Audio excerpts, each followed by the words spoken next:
ఒక బిజినెస్ మ్యాన్కి బాగా డబ్బులు వచ్చాయి. బాగా డబ్బులు వచ్చిన సందర్భంలో అతను వజ్రాల ఉంగరం చేయించుకున్న నవరత్నాలది. మరి ఏం కక్కుర్తి పడ్డాడో, కొంచెం తక్కువ వచ్చింది అందులో బంగారం. పెట్టుకున్నాక రాత్రి తీసేద్దామంటే బిగుసుకుపోయింది, రావట్లా. ఏదో ఆయిల్ రాశాడు, కష్టపడ్డాడు, రాలేదు. రాత్రంతా ప్రయత్నిస్తే వేలు ఉబ్బిపోయింది. పొద్దున్నే భార్యకి చూపించాడు, వేలు ఉబ్బిపోయింది, ఏం చేయమంటావని. మరి ఎట్లాగా వెళ్ళి చూపించండి అంటే కంసాలి దగ్గర తీసుకెళ్ళాడు కట్ చేయించి. అతను అన్నాడు, కాదండి బాగా వాచిపోయింది, కష్టం, ఒకసారి డాక్టర్కి చూపించండి. డాక్టర్కి చూపించుంటే కట్ చేయాల్సింది అంటే ఏంటి, వేలా అన్నారు. కాదు ఉంగరం. మరి ఎలాగా, రావట్లేదు.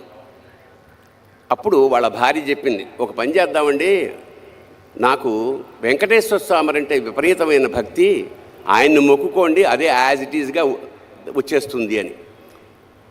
సరే వెంకటేశ్వర స్వామికి మొక్కుకున్నాడు. ఏమని మొక్కుకున్నాడు, స్వామి ఈ ఉంగరం లూజ్ అయ్యి చచ్చిపోతున్నాను, దీంతో ఇది గనక పడిపోతే వచ్చేస్తే గనక నీకు ఉంగరం యాజ్ ఇట్ ఈజ్గా హుండీలో వేసేస్తాను అన్నాడు. వెంకటేశ్వర స్వామి ఇలాంటి విషయాల్లో చాలా హాయిగా చిరునవ్వు నవ్వుతూ అలాగే అన్నాడు. కట్ చేస్తే నెక్స్ట్ డే కల్లా వాపు తగ్గిపోయి ఉంగరం వచ్చేసింది. చెప్పాను నేను, వెంకటేశ్వర స్వామిని నమ్ముకుంటే ఎలా ఉంటుందో అని. వెంటనే తిరుపతి ప్రయాణం అయ్యారు వీళ్ళు. తీరా అక్కడికి వెళ్ళేసరికి పేపర్లో గుండె పగిలే వార్త ఏమిటంటే బంగారం ధర అమాంతంగా 100 రెట్లు పెరిగిపోయింది. అంటే ఇప్పుడు 50,000 ఉన్నది 5 లక్షలు అయింది అనుకోండి.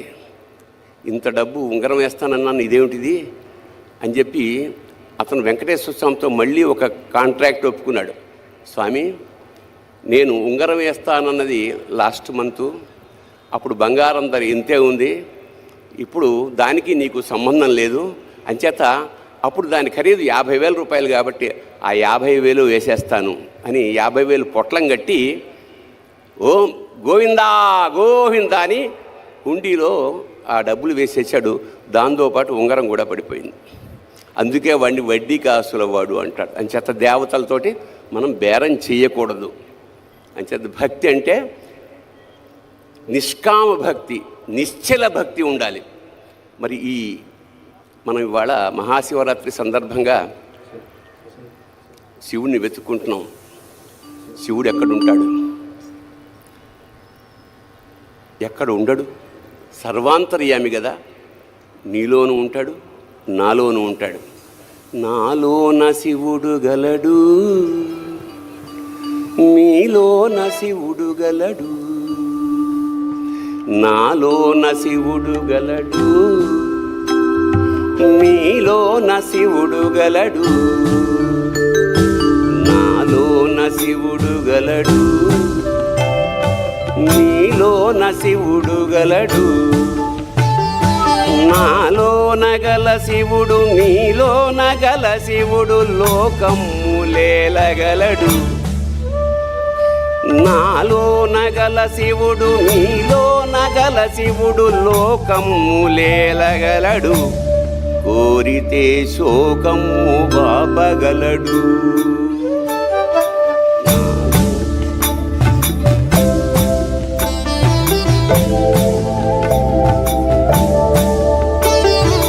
నాలోన శివుడు గలడు, నీలోన శివుడు గలడు, నాలోన గల శివుడు నీలోన గల శివుడు గంగ పైకెత్తగలడు,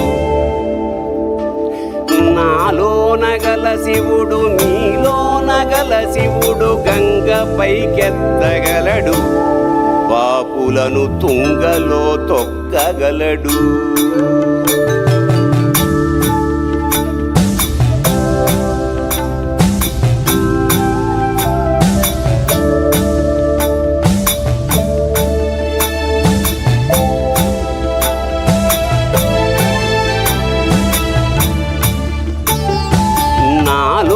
గల శివుడు నీలోన గల శివుడు ఒక కన్ను తెరవగలడు,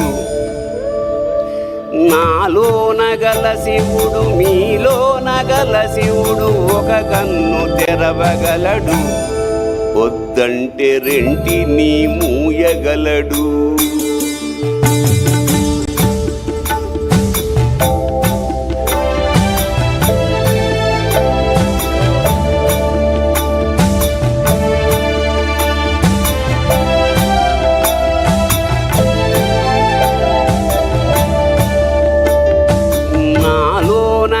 శివుడు నీలో నగల శివుడు సగము పంచియగలడు,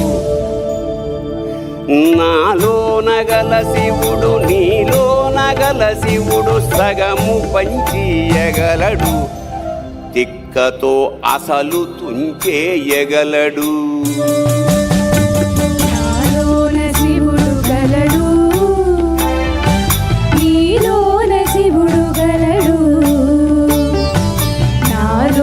శివుడు కలడు, నీలోన శివుడు కలడు. నాలో నగల శివుడు నీలో నగల శివుడు నాటకాలాడగలడు, నాలో నగల శివుడు నీలో నగల శివుడు నాటకాలాడగలడు, తెరదించి మూట కట్టేయగలడు. నాటకాలాడగలడు, తెరదించి మూట కట్టేయగలడు. నాటకాలాడగలడు, తెరదించి మూట కట్టేయగలడు.